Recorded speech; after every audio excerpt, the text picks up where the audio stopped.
Hello and welcome to Mofo RC Garage. Today we have, well, a bunch of new stuff, but I'm really just going to kind of briefly go over a couple things, and then I'm going to do a install on this tiny guy right here, this little bitty brushless motor. This is my new motor I had custom manufactured specifically for these little micros. As you can see, it is not really, if anything, maybe it's smaller than the stock motors that come on these, the 30s, and probably has, oh gosh, 5-6 times more torque than those do. This sucker is, I don't even know how you would count the poles. I'm guessing 11 poles, judging by the magnet count, 9 stator poles, and 11 magnet counts. So, I don't know. If you're an electric motor guru, let me know in the comments exactly what that would equate to. I'm guessing that would be called an 11 pole. Or maybe a 9 pole with 11 magnets, I don't know. But also had a bunch of other things drop this week. First of which is the new chassis, and this is the ugly AF carbon fiber version. Weighs hardly nothing. It's the weight of the chassis rails, I think, is about 7 grams. The weight of the chassis rails and all the little plastic parts that come with it, screwed in, it's like 14 grams, something like that, 15 grams. Much less by probably half the weight of all the stock stuff, maybe less than half the weight. Just the factory rails weigh around 17 grams, I think. Next thing is brass axles, housings. These are completely brass axle housings, front and rear. They are coated in black so as to not look so flashy. There's a little bit of outline kind of trimmed off here where you can see the brass on the cover. But other than that, they go real great with all the other black brass stuff. This little rig right here, without the body on it, weighs over 400 grams. And that's all in the axles, and then I've got the brass skid plate on it as well, the black brass skid plate, black brass steering linkages on here. I got black brass hubs on it, or knuckles. Also have black brass +5 extenders on this one. This does have my new wheels that aren't available for sale yet. These are the standard deep dish option. There's also a an option with the rings on there, and I will have like 6 or 7 different ring styles you can choose from to mount onto those wheels. Very similar to the same kind of dish as this, but with a ring that's bolted onto the outside. The ring does not have to be bolted on as part of the installation. It installs via beadlock, just these 6 screws in the middle here. There is also a removable hub that you can't see on these right now. The removable hub will be available in different lengths as well. You can have a 0mm kind of regular offset, or you can have the +3 or a +6. So if you wanted to go real wild with something, you could go with the +4 axles, +5 hex extenders, and a +6 wheel extension, which would get you out, let's see, 15 millimeters per side would bring the wheel stance out. So, you know, kind of ridiculous almost even. But this video is basically on this tiny little motor right here. It is on right now. I will show you briefly kind of the low speed startup here. You can see it is just barely moving. So I really wanted to kind of stress in this, you don't have to have a gigantic brushless motor to have a really good crawl speed and tons of torque. So it is kind of noisy. It's noisy because mainly of the gear train that's in there. This is not a standard gear train setup. This does have a brass pinion gear. It also uses a, let me see if I can find one. Here it is. another brass transfer gear. So you will use a standard 11-tooth pinion gear, a 14-tooth transfer gear. Here is the current mount. This will probably not look like this when it is completed. The mount will probably cover most of spur gear when it's done as well.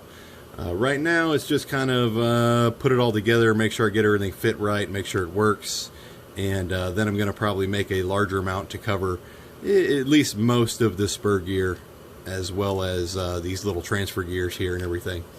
So we're just going to do a little install on it. I have a transmission here. This one is running a 20-tooth pinion gear on a Torque Beast 30 with a older style printed plastic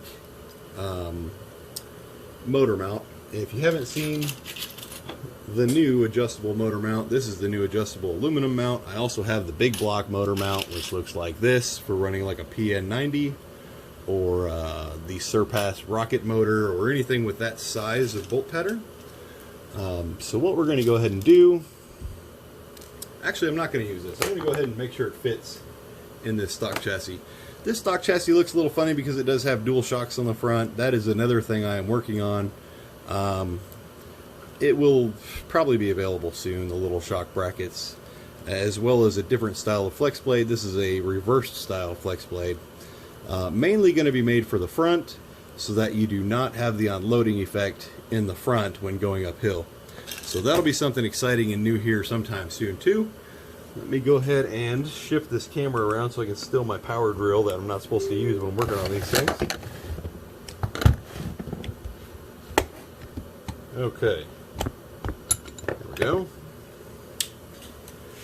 I'm just going to go ahead and take off the battery tray. That gives you a lot more room in here when you're working on these little things to get to the motor and transmission.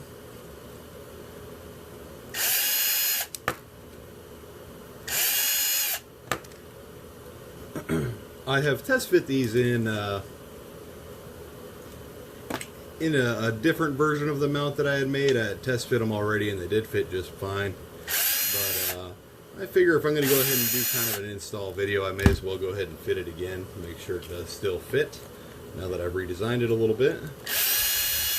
I'm going to take out those two bottom screws, the one screw out of the top of the transmission, and then you can just kind of jiggle the whole thing out of there like so.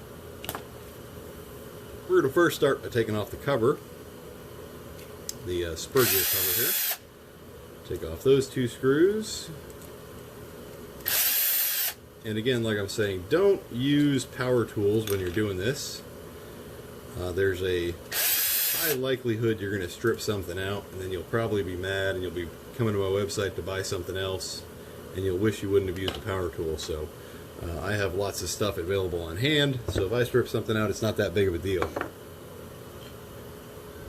I'm going to go ahead and pull this little drive shaft off the front, take off the spur gear nut. It is a 4mm nut, same size as the wheels. Now, I'm going to take out these two little bolts here, or screws, whatever you want to call them, that hold the motor on. Actually, I don't even have to do this right now because I'm not going to be using the motor or the factory mount. So I'll just leave that on there and take these four 1.4 by 8mm screws out. You will need these screws, so try not to lose them. This little mounting kit will come with this part of the mount, the spur gear, whatever cover part of the mount that it's going to come with, this little gear. It's also going to come with a few of these stainless screws, like so.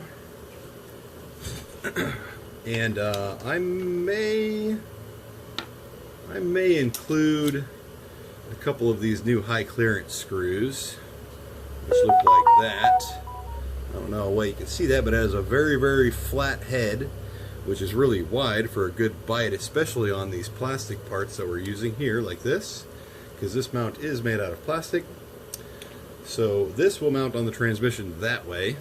So we're going to go ahead and mount the motor on here first, and we're going to mount it with the wires facing towards the transmission. You will find two holes here that this little high clearance screw will screw right on into. I'm not going to tighten that first one down all the way yet. Nope, I didn't even get it in all the way. There we go. Let's try that again.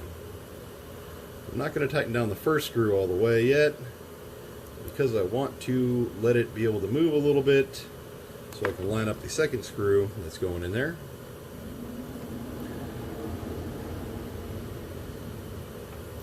Like this. Hopefully my big old fat hands aren't in the way the whole time we're doing this. They might be, and if they are, I am sorry.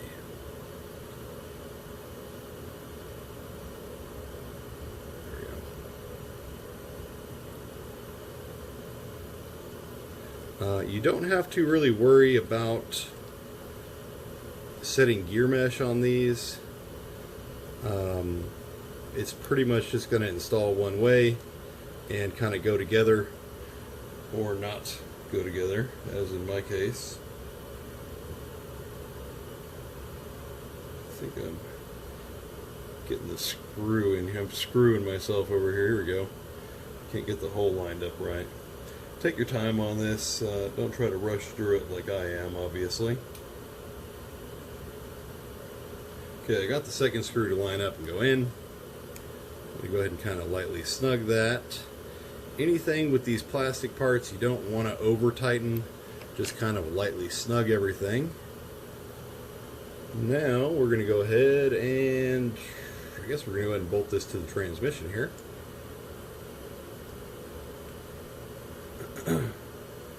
And we're going to be using those 4 black 1.4 by 8mm screws that we took out earlier. Like I said, don't use power tools. When you're tightening these up, you will notice if you over tighten them, the little plastic plate will have bendy marks in it, and you will see the bendy marks. So just don't over tighten them. Get them in there just kind of barely snug.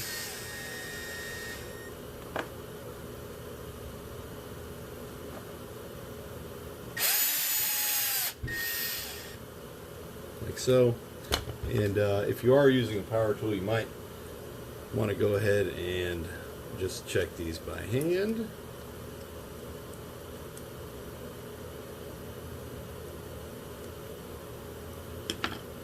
Okay, that's on. I'm going to go ahead and put the spur gear on next. Because if you forget to put that on, you'll be taking a bunch of stuff back apart. I'm going to put that little 4mm nut back on. Go ahead and tighten that up. And don't over tighten these. These don't have to be very tight. It's got a lock nut on there. This thing, all it's going to do is walk back or forward. It won't go anywhere. Make sure the motor spins freely. If it does not spin freely, you can kind of go back here to where these wires are, bend them back a little bit, and then push it forward to make sure it's not rubbing on the actual wire housings. These wires are very large for the size of the motor. I think these are 20 gauge or 22, either 20 or 22, which is what I had spec'd. I'm almost wishing I would have gotten some smaller wires put on it, but you know, gotta love my power. Need more power, need more wires. So now that that's on there, this little cover here, which like I said might look different when you receive it. So if it does, it'll be very similar of installation, but it could be different. Go ahead and put the middle screw in, and the 14-tooth gear is going to sit on that middle screw. And then we're going to line it up with this hole right below the pinion gear. And we're just going to kind of lightly screw that in for now. As soon as it starts to feel kind of snug, you're going to go ahead and stop. Okay, you can see this it's touching the plate right now, and I can move it barely. That's kind of where you want it. You don't want to over tighten it and smush the gear in there. It'll end up getting hot and melting or something like that. And you can go ahead and put the top and the bottom screws in. And same thing, watch as you're tightening these. Don't bend in the plastic. You're just going to lightly snug these up. And when I say snug, I don't even... If it starts feeling tight, you've probably gone too far already. So just lightly get them to where they're in, everything's touching, and nothing's tight. Okay? Definitely do not use power tools when putting this part on. Now we have this put together. You can see when I spin the motor, the spur gear spins. And since there is a transfer gear, This actually, when I spin this motor, and that spur gear you see is spinning the same direction the motor is. Normally that would spin the opposite direction, but the transfer gear is transferring the power a different direction and causing it to rotate the same way. So that is together. You cannot put this factory spur gear cover back on, so go ahead and put your little tiny front drive shaft back in there. Or, you know, if you have a longer front drive shaft, go ahead and put the longer front drive shaft in there. Whatever you're working with. Work with whatever genetics you've got. I happen to have a little tiny one here. Don't do this. Don't spin this thing like this by hand. Don't do that. There's no purpose in doing that. It's just ridiculous. That's not how this works. So we're going to go ahead and make sure this does fit on here. I'm not going to worry about trying to hook up the drive shafts right now. I just want to make sure this all lines up and goes together. So we're going to shove this onto the plate. I might have to do this off camera because, there we go. Got it.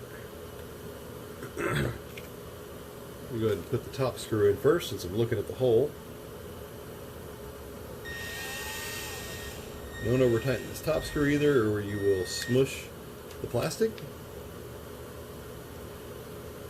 I'm going to go ahead and put one of these bottom ones in.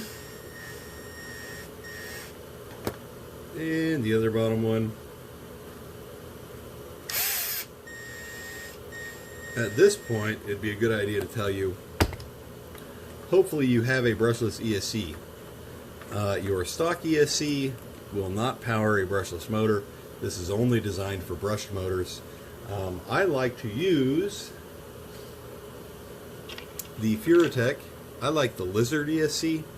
It's very small and compact. You can get it with the little Bluetooth module. I do have these at www.moforc.com. I sell them for the same price everybody else sells them for. It's $64.99. I do offer free shipping with that as well. So, and no tax if you're not in Texas.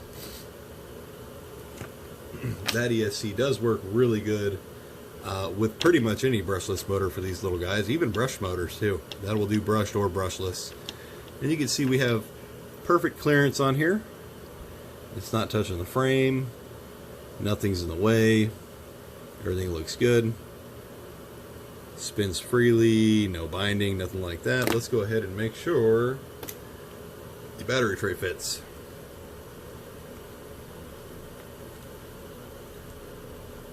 The big old fat wires are going to be a problem here again too. Okay, it's smushing right up to the wires. It looks like it's going to go in there just perfect.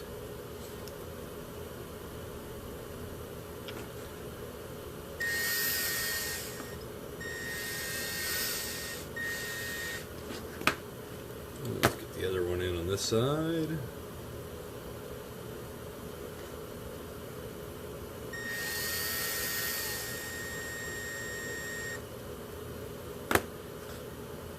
If you're wondering at this point how I managed to make this look kind of easy, getting all these little screws in here, let me share a little secret with you. It's luck. Blind, dumb luck. There we go. Also, these help. A set of reading glasses. I've never needed these before until I started working on these stinking little cars. So, you know, go somewhere, buy a set of these little reading glasses for $1.50. Look at that, perfect clearance, not touching the battery tray, not touching the frame, not touching anything. It's almost like it was meant for it. Now these do stick out of the side of the chassis. Be aware of that. If you're running like a Warthog or a version 3, one of my version 3 chassis, I'm not sure if it'll fit the V4. It might not even fit the V4 either. This will fit in the Vader. The Vader chassis does have a gigantic cutout because I knew these were coming, so I made a gigantic cutout in it right ahead off the bat, as well as my new ugly AF frame. Made the giant cutout in there because I knew I had these tiny little motors being manufactured for about the last 4 or 5 months. It's taken a long time, but they are very nice looking. and I'm really pleased with the quality of them. These are custom manufactured with a stator that is twice the width of a normal tiny drone motor about this size. I'll show you what a normal one looks like.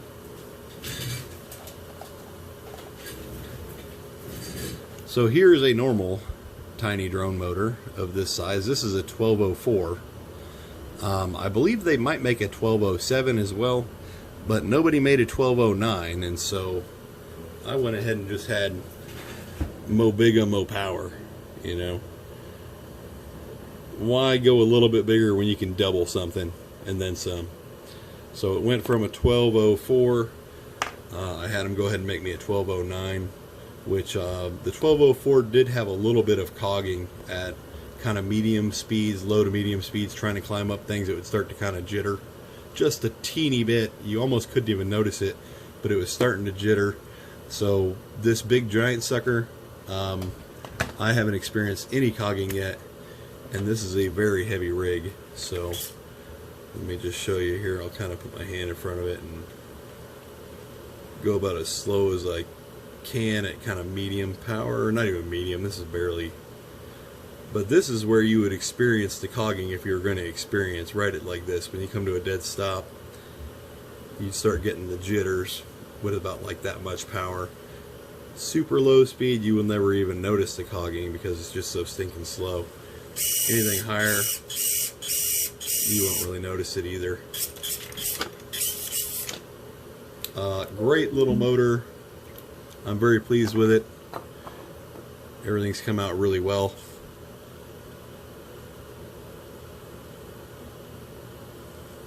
There we go. And I'll leave it at that.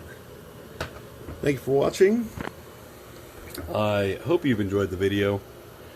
Hope you've enjoyed my products if you've tried any of them so far. And I hope to see you again soon in the next video. Thank you and have a good night.